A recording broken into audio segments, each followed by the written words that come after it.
So Pat Moran with Health Your Money here doing another podcast. I'm with Christine Ellis today. Yes, sir. You're going to bring a different perspective to our podcast. I know that we had we were honored to be able to speak with Governor Ducey recently in the political world, and I know that you're actively involved in the upcoming elections and political world. Talk about what you're trying to do and what's going on. What's going on is that I live in Chandler. Okay. And I've been in Chandler for 32 years. And then right now, I would love to kind of really, really serve at that higher level. Okay. And so I'm running for city council for the city of Chandler.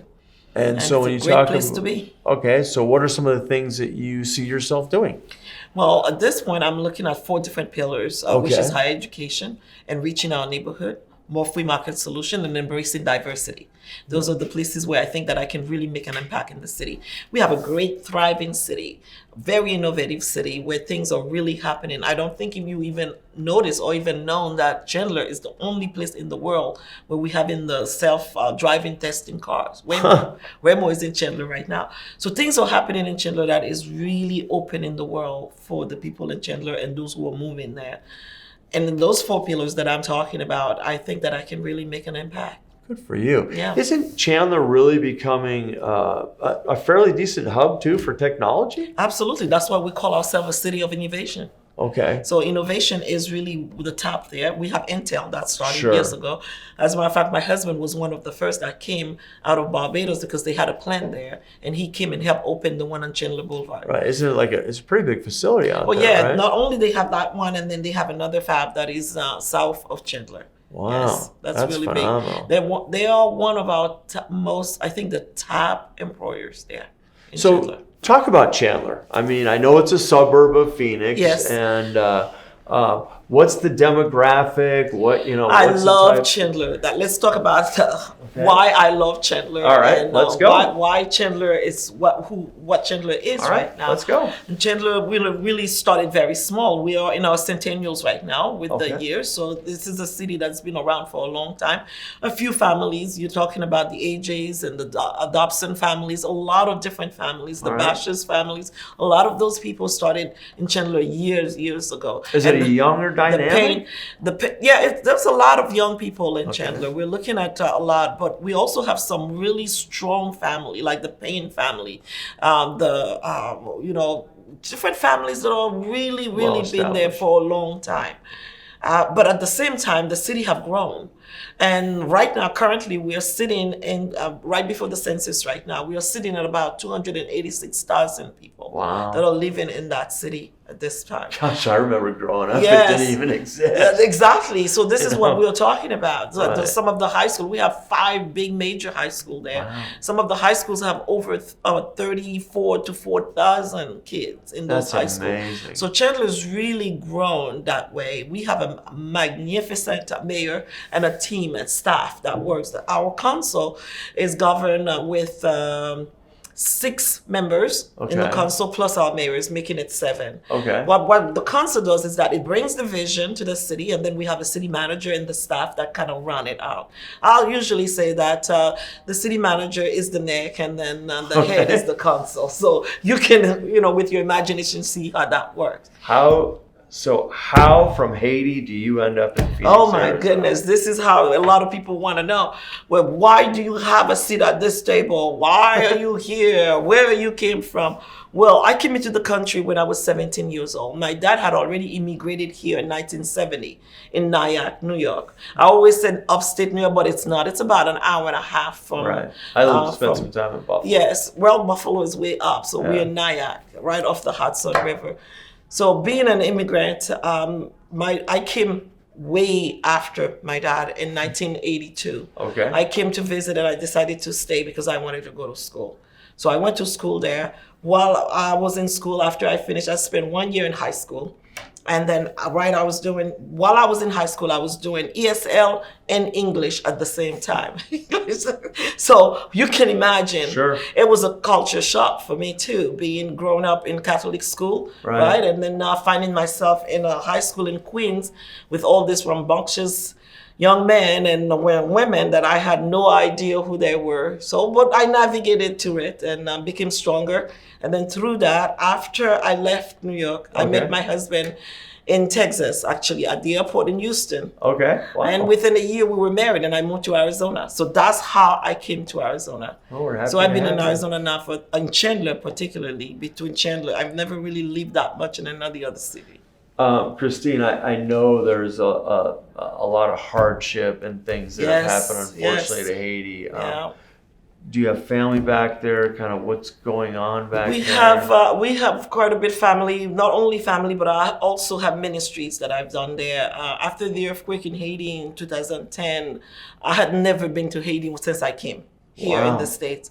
And the next day we felt that God was saying that you've been silent too long. And so we rise up and we went to the governor's office. We started at the time, Senator McCain was alive, and we went to his office. We started a whole process of Haitian disaster relief through that organization with the help of prominent people living in Chandler, like the Michael Pollack and others. We've sent over, I will say, $4.8 million worth of medical supplies in Haiti to help. Within that time, I started an orphanage in Haiti. And so now every year we've been going to visit with the kids. It's like a crash. So we take little babies. Right. And these little babies, we nurse them to life. We usually keep about 32 or a little bit over that amount. Right.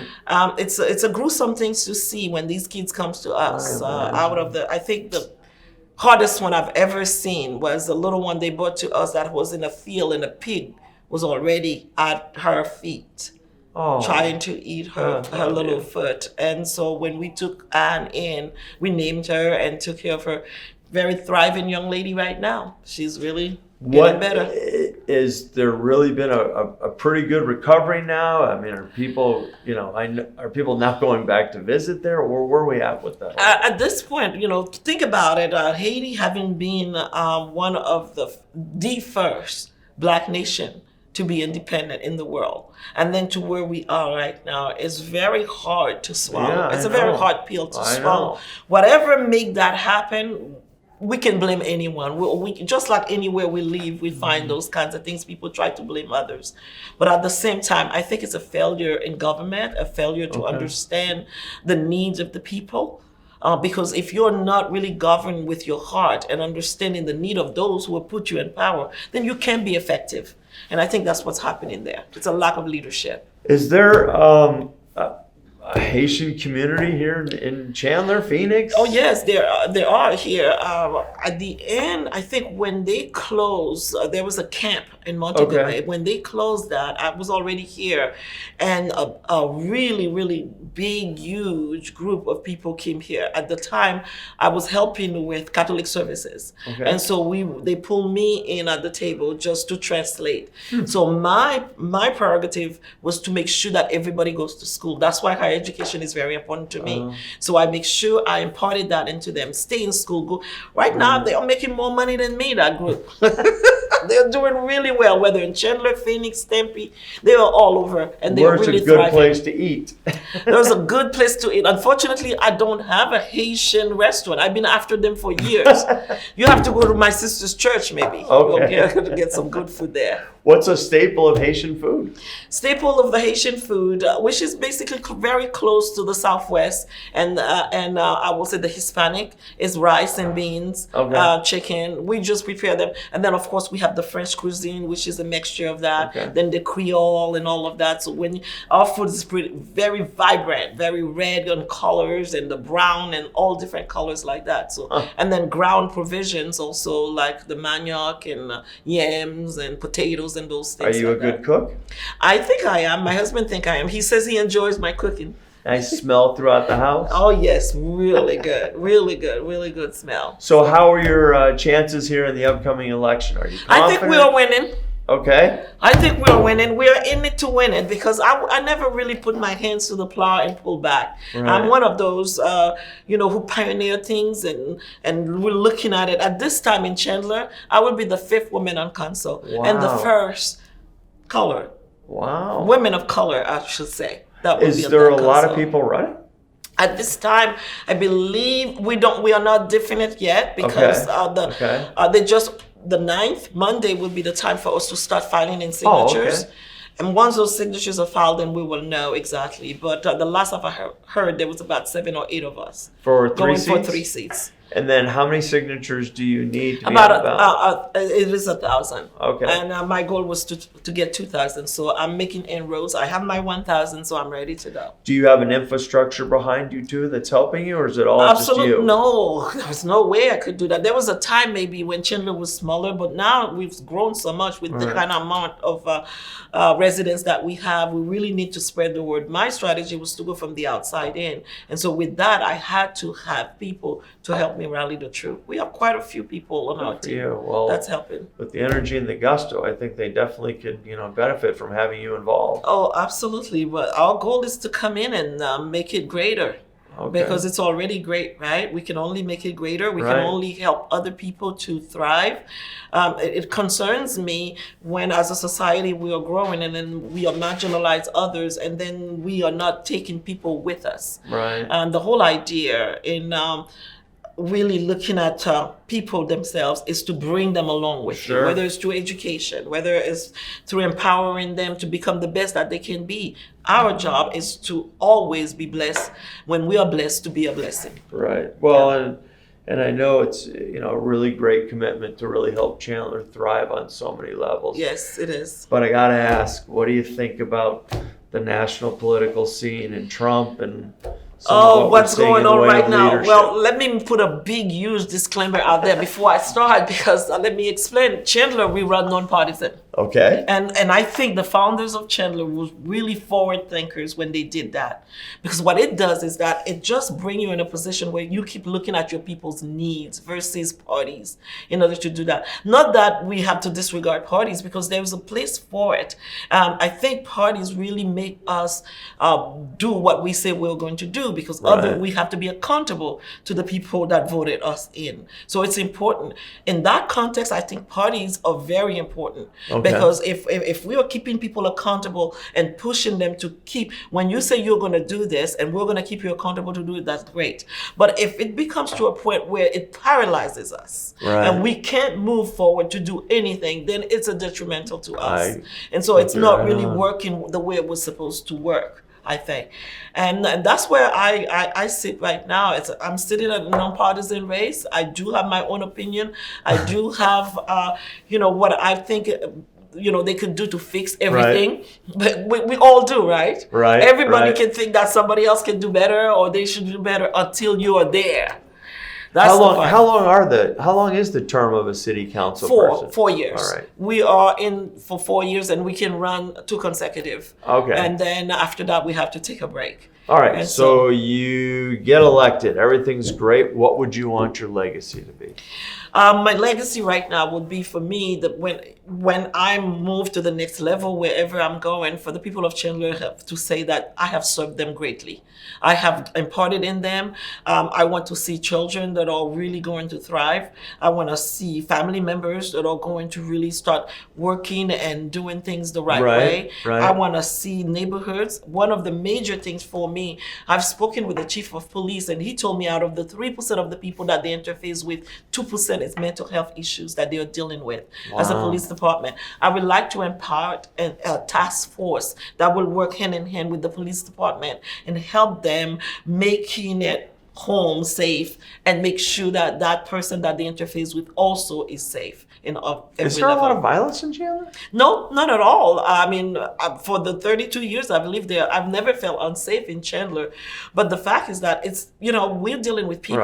And when you have people who have issues, mental health issues, whether it's depression, bipolar, schizophrenic activities, all kinds of things, you don't know what's going to turn. You don't know how it's going to turn around. And it's really booming there. Yep, so that brings all kinds of people from all over the place. And and then we have a lot of businesses. I love the way that the business have been thriving in Chandler. There's small business, big business, all kinds of business. But my heart truly is with the moms and pops. I love moms and pops because about People are saying 80% of them, but I'm thinking there's more than that because you have the industry of the healthcare. Right. There is myself personally. I used to own about 7 houses in Chandler Wow. where we did assisted living home. Wow. That's my background. I have a bachelor in you science would love and talking nursing. to Angela that was here earlier. Yeah, well, yeah. She's As a matter of doing a fact, I great think I thing know her. She's doing great things. I think in that I area. know her. I must have Right. been one of the first place that she placed Wow. a patient with. Good for you. So it is important for us to realize that there is a backbone of that city. Everyone in Chandler who has big business started up with a small business.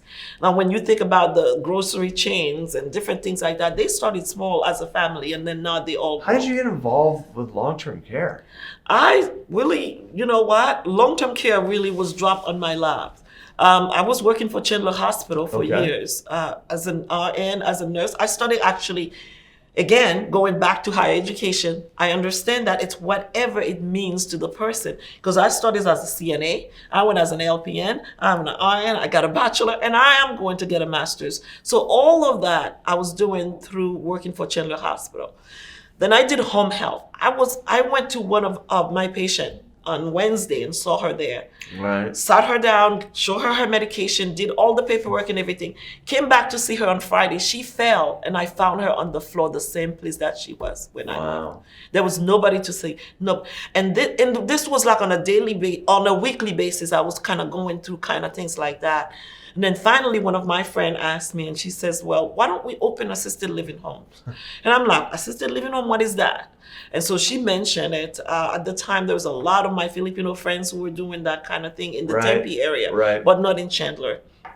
So I said, okay, let me take a look at it. So I called the Department of Health Services, got some information. There was an organization in Chandler at the time who was teaching people how to put those homes together. I called them and I said, and then they told me, they said, just because you're an RN, don't think you can do this because there are so many rules. I'm sure. The Department of Health Services will eat you with a grain of salt, kind of thing. And I'm like, bring it on. So there's a couple of things that I wanted to touch upon from what you said. They blame a lot of tragedies in this country on mental health type issues, the mass shootings and things like that. And the system isn't, doing a good enough job to get out in front of that. How would you change that? You talked about mental health. Living in Arizona for all these years, I'll tell you one thing that I was very concerned about. We did not have enough infrastructure as far as medical health. Mental health is concerned. We were doing great with medical, but mental health itself, I had a mom who was bipolar, and I had to deal with that on a daily basis. She was with Simpatico. Then she was with, it just kept going. All these different organizations that kept coming around. It was lost in the shuffle, but there was no resources per se. And so how I think we can get ahead of that is to provide the resources that people need in order for them to thrive. The doctors, the psychiatrists, the nurses, the psych nurses, and all of those, they need to have access. Is that going to be expensive? Everything is expensive, but I believe that if we work together in the community, a lot of time people don't try things because they think it's going to cost them. But all we need maybe is someone who have the knowledge to impart that knowledge, and we don't have to spend money, to make it happen. But we need resources in people and their intelligence. There's a lot of intelligent people out there who can help. And people love to volunteer. Why don't we use that? Great point. People love to volunteer. Food bank a couple weeks ago with my daughter. Yes, and, there was 200 people there helping. Imagine if you had to hire all these people. You will never be able to do it. That's true. But the fact of the matter is, if we put it out there, it will get filled up. People will show up. They will rise up to the occasion and help. There is no price tag on saving 50, 100, 200 people that could be, killed in a mass shooting because of mental health issues. Correct. So it's important for us to stay ahead of it, like you said, because really grumbling after the fact, it doesn't make it well. Prevention. So let's find out where the issues are. If someone at school, we start looking, we're doing something really great in Chandler right now. I think it's across the board in the school system. Suicide prevention. All the teachers now have to take that class. across the board. Right. So you can recognize the sign when a child is in trouble. It's tragic. And so that you can deal with it. Those kinds of things say that we are ahead of the issue versus trying to clean it afterward. Okay. So it's important. So when Christine gets elected, what do your first 90 days look like? First 90 days will be me hitting the ground like I was running. I was still running a race because I will be on the ground visiting with people, getting to know my constituent, because we're running at large in Chandler. Okay. So I don't have a district per se, Right, even though I so belong to a whole district city of based where I live. Okay. But the people of Chandler, I will start interfacing with them immediately. The first 90 days, I am on the ground running, meeting with people, going to different events, introducing myself, letting them know I'm there. Right. And that if there is anything that they need to bring to the council, let me know. Let's talk about it. Let's find solution. The way that I attack any problem is the same way that I do it on my nursing skills, and I bring it to the table. We identify the problem. Okay. We implement a care plan, and in the care plan, there is always implementation of what we're going to do for that problem, which is solution. And then from there, we have a goal, and then based on the goal, we give it a time frame. And when we look at the goal, and then after that, we reassess. So in the reassessment period, if that goal was not met, guess where we go back into implementation. Okay. We look at implementation. What is it that we did wrong here? Because there's a lot of people who keep doing the same thing and expect different results. That's insanity. It's not going to work. It's not going to work. And I think that's why politicians get a bad name, because we are not doing this process here. Because if we were doing this process, we will realize where we're doing it wrong, and we will stop doing that and start doing the right thing. So we were fortunate with Healthier Money to be tagged to help with Coconino County and Yavapai County to run financial education and help out a lot of the employees with educational workshops. And ongoing newsletter support, things like that, to really help people get a better handle on their finances. Yeah, because you can never, do it without education. I believe, so I can see where certainly, whether it was, we had spoken with a woman earlier, Angela, about long-term care and the planning and getting out in front of that, getting into that education process. Yeah. Do you see some type of an initiative with that happening in Chandler now?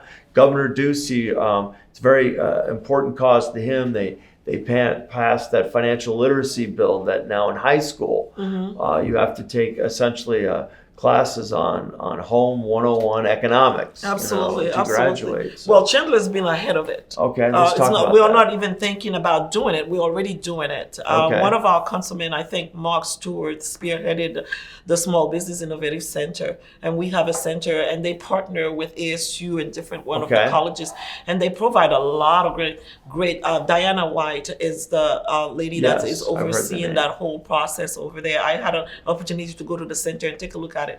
I mean, top-notch things. The facility is beautiful, and what they do is that they bring small business startups or whatever. I was just sitting on a class about grants, understanding why grants are hard to get grants, why you need grants, and those kinds of things in order for you to move forward. So again, going back to education, they want to bring people to the table. You have an idea, a great idea, we will empower you to move forward. And I think small business needs to take advantage of that. Because if I had that years ago, maybe I wouldn't have made the mistake that I made. Because I started, when you're a pioneer, it's that, every day you try, you keep trying, and you fail this one, and then you leave it, and you go try something else, and you gain on that one. How long have you been out of the financial, we sold our business 2015. Okay. Yeah. But I'm not saying that I'm out of it. I'm still in the industry. I teach, I go to this. As a matter of fact, on the 11th, I'm on a panel with the Attorney General's office on neglect and abuse. Yeah. So I'll be on a panel. That's unfortunately a real problem. Yes, it is. So what do you want to leave us with? Is there anything you would like to add? What are you excited about? What do you want to see change? Phoenix is booming. Chandler's booming. Yes, everything is booming. It seems like this whole town's under construction. Everybody is booming. What I would love to leave you with is the idea that together we are stronger. Okay. I truly believe that in every sense of the word. I'm not talking about parties, bringing people, because there will always be people that are different in their views and what they want and what their needs are. We can't put everybody in one basket and expect to come out with, everybody's going to be kumbaya and all these kinds of things. But respect is very important in the as we go along. And the togetherness looked at the fact that we can be a win-win situation. Every one of us can walk away with something. We don't all have to always win, but we can always walk away, say, this is your turn now, my turn is coming. And so that way, for me, together we are stronger is very important when I sit at a table, because I never want to leave that table unchanged or having not changed someone. Sure.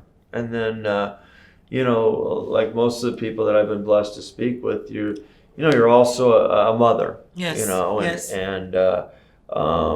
Did you were your kids born here in Arizona? Yeah. Mm-hmm. Okay. My son was one of the first one to be born at the birthing center in Chandler Hospital. Okay. Yes. Have you taken the kids to Haiti? Unfortunately, they have not. Okay. My husband neither, because every time we try to go, there's such a coup or something, and my husband say I look too much like a Haitian. By the time I open my mouth, I'll be already gone. So we've been but I go. Like I told you, since after the earthquake, I've been going every year to see my kids at the orphanage. Spend time with them. My hat's off to you. Oh, we have our hands in a lot of things, even here. One thing I truly, truly believe in is that we need to produce fruit where we are planted. So in those years that I've been here, we have a ministry where we feed the homeless. That's my population that I work with, downtown Phoenix, right there at the shadow of the Capitol. Okay. We're on Madison and 12th Avenue. Okay, great. So they know me down there. For 17 years, we've been there, feeding the homeless, getting them out of homelessness, empowering people. How do people volunteer if they want to come down and help? We love to have people. Just go on the Bridge Foundation. The Bridge Foundation? The Bridge Foundation / FCS. FCS? Okay. Foothill Community Services. Maybe we can get that link up later. Yes, we will put it on there and get them. We need people every Sunday morning. We're there. We're there at 6 a.m. Whether it's rain or shine, we're down there. I don't think people truly realize the power of volunteering. No, they don't. What it can mean. Yes. And I took my kids down recently to the food bank, and they were doing things for the food bank, but it's them walking away feeling good. It's never a one way. Actually, we get more out of it. I remember I tell people all the time, what really grounded me into that belief is the fact that when the market crashed, we were riding high. And then all of a sudden we went to bed on Monday, and then by Tuesday morning, it was like, whoa, where do we go from here? What do we do? But I never failed to go down there every Sunday morning and feed the homeless. And every time I was down there, it was almost like it was coming back at me again. And I just kind of draw my strength on it. And I just said that I will never give up. I'm going to keep going. And I keep imparting that into those people that were there. I had a story to tell. Of new beginnings, and they identified. A lot of those stories, when you talk to people that are in that situation, they're just like me and you. Yep, they do. Something happened. Maybe there was a financial problem, or they lost their job, or they got sick. I've seen doctors, professors, children, husband and wives. Everyday people. Every day, just one paycheck away. Well, I think if you can add that sense of, like you talked about before, volunteering, getting involved, being active, giving, you don't have to give your money, but you can certainly give your time. And keep smiling. Yeah. This world is so hard right now. People need to just keep smiling, because that itself is saying a little hard with the handshakes and the coronavirus, but a smile is just as effective. It's effective. Just keep smiling, be open. And that way you change somebody's day by just smiling at them. It's important. Well, on that note, Christine Ellis, who will be one of our future Chandler congresswomen, and That's good luck for sure. to you. It's Christine2020.com. And our Facebook is Christina Ellis 2020. Okay. And so go to the website, support, do whatever you can to help. Hey, I'm on a healthy money show, so we need money to run. Well, your passion and enthusiasm is contagious. So, Thank you. It would be silly if you didn't get that position, because I believe the people you of bring Chandler will. great energy. The people of Chandler will. They All know right. what's best for them. Well, Pat Brand from Healthier Money, thanks for listening today. As always, if you have any questions, feel free to give us a call or tap into the link below here. And more importantly, have a healthier money day. And remember Christine and the election plans coming up. Let's get her and her energy involved in this great state. Thank you. All right.